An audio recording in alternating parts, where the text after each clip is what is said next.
Halo warga Teladan, selamat datang di podcast Teladan hari ini, di mana kita akan membahas siswa-siswi berprestasi di Teladan. Sebelumnya, karena ini adalah episode pertama kita bersama, izinkan saya untuk memperkenalkan diri. Nama saya Daini Arina Safi Devianti dari Teladan 68, yang hari ini bersama tamu spesial kita, yaitu Mbak Lovely. Kepada Mbak Lovely, dipersilakan. Hai semuanya, nama aku Lovely Villa Hadi, bisa dipanggil Lovely dari Angkatan Teladan 67. Selamat datang Mbak Lovely pada podcast hari ini. Nah, sebelumnya kita mau tanya dulu nih Mbak. Mbak ini biasanya aktif dalam bidang apa Mbak? Lately sih ini mungkin speech ya, bisa dibilang speech atau pidato bahasa Inggris gitu. Wow, keren banget ya. Jadi, maka dari itu hari ini kita mau tanya-tanya nih sama Mbak Lovely mengenai kesehariannya dalam bidang speech. Nah, sebelum itu kita tanya-tanya yang santai dulu ya Mbak. Yeah. Dimana kita mau nanya nih, biasanya Mbak Lovely tuh ngabisin waktu senggangnya tuh gimana Mbak? Biasa sih paling mirip sama orang lain lah ya. Tidur, makan, main Roblox atau dengerin musik gitu buat istirahat aja gitu. Oke, relatable lah ya sama kita di sini. Yang selanjutnya nih, mata pelajaran favorit dari Mbak Lovely apa? Mata pelajaran favorit sih mungkin aku ada dua ya. Pertama itu ekonomi sama bahasa Inggris.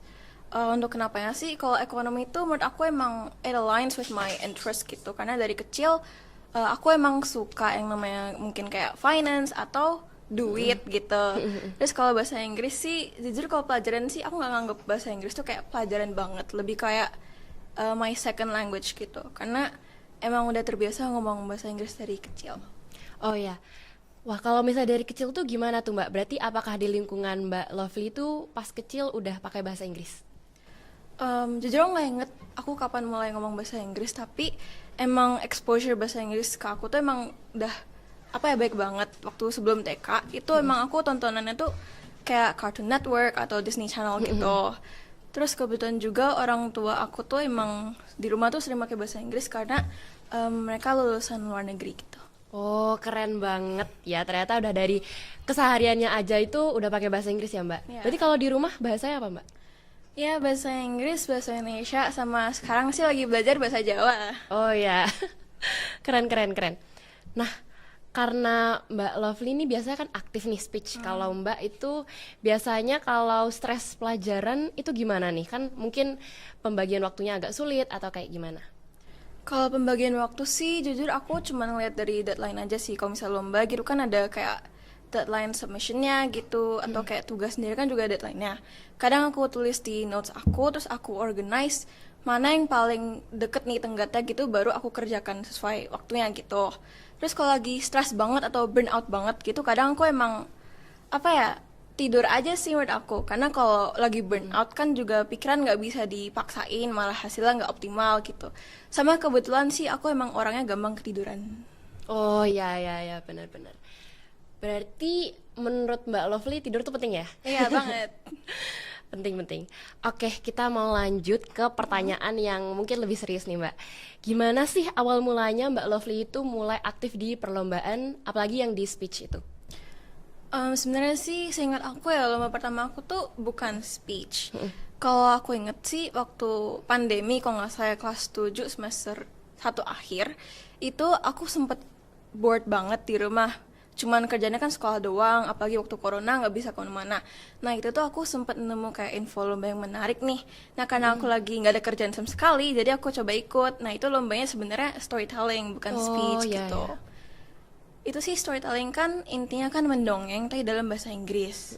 Sebenarnya sih menurut aku tuh nggak terlalu susah, tapi karena itu hal yang baru bagi aku, apalagi kayak aku orangnya tuh agak introvert, nggak terlalu pernah mendongeng gitu. Jadi aku berusaha banyak banget buat menghafalkan skrip kayak atau menyesuaikan tonasi aku gitu. Nah, alhamdulillah itu aku menang juara 2 dari lomba itu. Padahal lomba pertama gitu kan. Iya, Nah, keren banget. gara-gara menang itu aku jadi makin termotivasi buat ikut lebih banyak lomba lagi gitu. Kayak di callback public speaking itu ada storytelling, speech, atau kayak news anchor gitu-gitu. Sampai sekarang gini.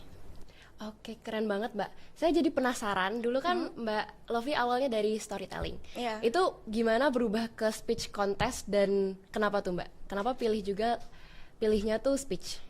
Sebenarnya sih perubahan dari storytelling ke speech tuh I wouldn't say it's perubahan gitu sih. Lebih ke emang waktu SMP tuh aku pengen nyoba banyak hal nih. Kan ada storytelling, ada speech. Aku coba dua-duanya, tapi waktu SMP itu aku kebanyakan menangnya tuh di storytelling. Dan menang di speech itu pas akhir-akhir SMP gitu. Jadi emang karena menangnya di mana aja gitu sih. Terus kalau SMA gini tuh aku jujur jarang banget nemu info lomba storytelling. Jadi emang lately aku itu ikutnya speech aja gitu. Oh gitu. Kalau news anchor udah pernah juga Mbak? Iya, pernah juga. Keren banget ya, berarti semua yang tentang public speaking English Iya. tuh Mbak Lovely ikutin ya? Oke, kalau selanjutnya nih, bagaimana cara Mbak Lovely untuk menemukan bakatnya dan mulai ikut lomba di bidang akademik? Jujur ya, menurut aku sih I wouldn't call this a bakat. I'm just doing the things I like gitu ya. Karena emang mungkin sih aku suka apa ya ngomong gitu, suka belajar bahasa baru gitu-gitu. Kalau bakat sih menurut aku ya, kalau tips cari bakat itu menurut aku try out new things. Kayak tadi itu aku mulai dari storytelling, terus ke speech, terus news anchor. Tapi sekarang ini kadang aku juga suka ikut lomba kayak essay atau innovation fairs gitu-gitu. Oh gitu ya Mbak, berarti sesuai dengan yang Mbak Lovely inginkan gitu? Iya, kadang emang sesuai mood atau enggak emang nemunya apa gitu. Karena contohnya sekarang nih aku lagi interested banget di model United Nations gitu. Sama orang tua aku sih sebenarnya sih menurut aku ya, mereka tuh nggak ada ngelimit aku harus ikut lomba ini atau jangan ikut lomba ini gitu. Jadi emang aku bebas banget mau milih lomba apa aja gitu. Menarik banget nih Mbak. Nah, kalau gitu apakah ada pengalaman atau cerita menarik dari Mbak Lovely selama mengikuti berbagai lomba yang udah Mbak Lovely ikuti tadi? Kayaknya sih ada ya waktu SMP kelas 8 atau 9 gitu. Aku tuh ikut lomba sih waktu SMP tuh bisa dibilang sering. Tapi kan tugas sekolah tuh kan juga banyak banget. Dan pernah itu sampai aku kayak lagi sakit banget gitu. Tapi aku baru inget kalau kayak hari weekend tuh ada lomba dan aku harus tampil offline. Which is itu lomba offline pertama aku. Dan aku belum siap-siap sama sekali nih.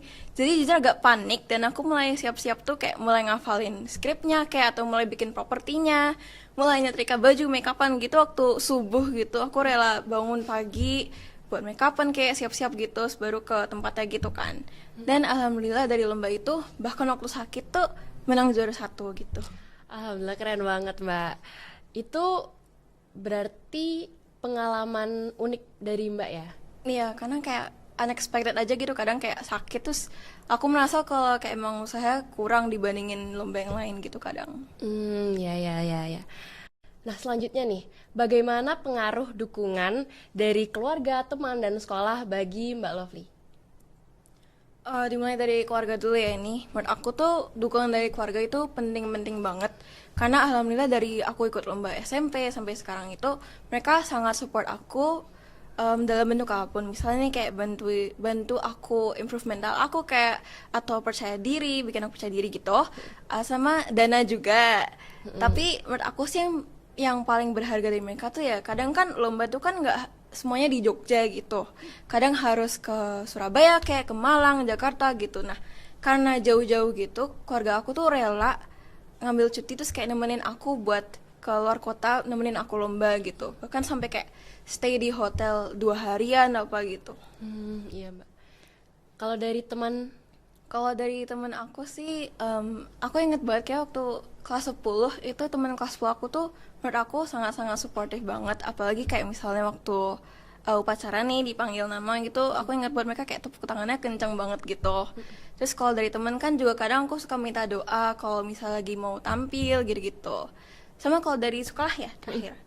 Kalau sekolah itu sih menurut aku mereka ngasih banyak dukungan kalau bidangnya itu lebih ke akademik gitu kali ya.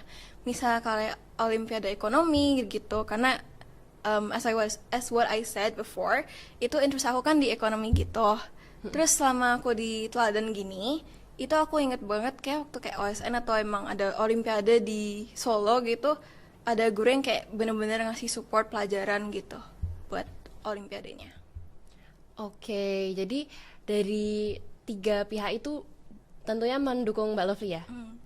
Oke, untuk selanjutnya nih Mbak, bagaimana bisa Mbak Lovely itu membagi waktu antara banyaknya perlombaan dan belajar di sekolah? Dan gimana kesulitannya selama melakukan hal itu?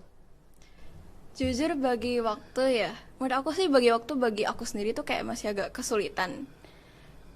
As what I said before, ya aku tulis di notes dulu, deadline-nya kapan, kegiatan apa, tugasnya apa aja, kerjaannya gitu. Terus baru aku organize mana dulu yang kerjain duluan. Habis itu sih kayak balik lagi sih kalau misalnya aku lagi capek gitu, tidur bentar terus langsung kerjain lagi. Tapi aku juga pernah dengar dari ibu aku sendiri, aku tuh dibilang polychronic. Atau kayak orang yang kayak ngerjain tugas tuh hampir kayak semuanya kerjain bareng gitu at once gitu kan. Tapi padahal aku tuh ngerjain tugas atau kerjaan itu semua tuh satu persatu, cuman kayak emang kadang biar lebih efektif aku percepat gitu kerjanya. Oh gitu ya Mbak. Jadi supaya lebih minim waktu gitu. Iya, biar efektif. Ya, tipsnya bagus ya Mbak. Nih kalau selanjutnya nih Mbak Lovely pernah nggak tidak menang saat lomba? Pernah dong banyak. Itu gimana cara Mbak Lovely mengembalikan kepercayaan diri Mbak untuk ikut lomba lagi? Sebenarnya sih menurut aku tuh menang atau kalah tuh nggak terlalu matter gitu sih. Aku pernah dengar dari teman lomba aku juga, winning or losing doesn't matter, but experience count. Jadi kalau misalnya menang tuh alhamdulillah, tapi kalau kalah ya ya udah gitu.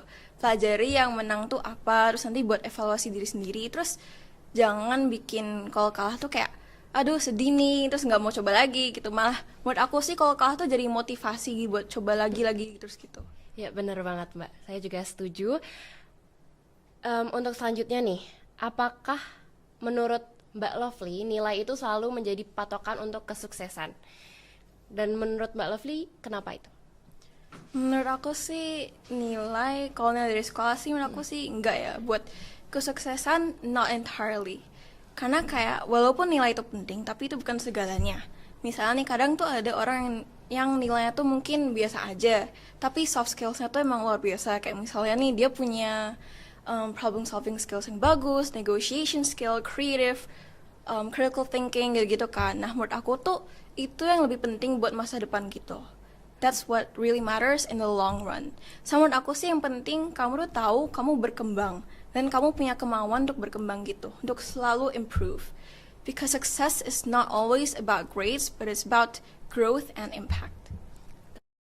Terima kasih banget Mbak untuk kata-katanya tadi. Saya sangat terinspirasi jujur karena kalau dari saya sendiri pernah sih ngerasain gagal dan itu tuh kalau di saya ngerasa terpuruk. Tapi kalau misalnya memang diambil baiknya dari kayak Mbak Lovely itu memang bisa menghidupkan kembali semangat kita untuk ikut lomba.